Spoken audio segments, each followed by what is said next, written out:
parte dal presupposto che comunque incontriamo sempre il Cotton, che al di là delle loro mancanze sono sempre un'ottima squadra, perché sono 3-4 anni che fanno bene, è una squadra quadrata, è difficile sempre da affrontare anche con le loro mancanze. Noi purtroppo abbiamo una difesa leggermente rimaneggiata, però devo dire che i ragazzi questa sera hanno dato veramente tutto, comunque siamo rimasti sempre in partita, abbiamo messo in difficoltà Santarelli, dagli highlights si vedrà, ma anche il nostro Beppe De Bernardo ha fatto il suo, quindi penso che sia stata una grande gara. Sì, diciamo che abbiamo cambiato la mentalità più che altro, al di là di qualche giocatore, ma la mentalità è diversa, è molto più combattuta, non vogliamo insomma farci mettere sotto da nessuno, quindi vogliamo arrivare, dato dei risultati dell'Artano che comunque andavamo sempre 2-0 sotto e poi dovevamo recuperare, alla fine quest'anno abbiamo messo in testa insomma di fare bene, approcciato la partita bene.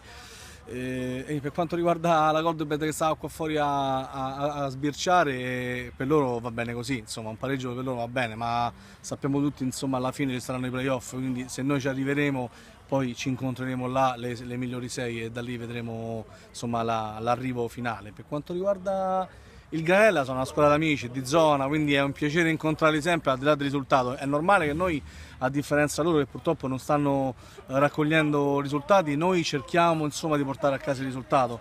Il nostro obiettivo ogni partita è quello, siamo lassù e vogliamo rimanerci. Beh, guarda, diciamo che il problema purtroppo di tutte le squadre è che veniamo da 90 minuti dalla domenica, quindi diciamo che la fatica al secondo tempo si fa sentire. Questo purtroppo bisogna chiederlo a Matteo se ce la fa. Abbiamo una rosa abbastanza ampia, quindi è tornato anche Andrea all'esterno e comunque può dare insomma, il cambio ha lavorato, quindi alla fine insomma, vediamo se ce la farà, ma penso che sia una spina nel fianco di tutti gli avversari. Un Matteo così in forma, spero che sia così insomma fino alla fine. Grazie al presidente Di Pasquale, alla Grazie e prossima. buon lavoro anche a voi.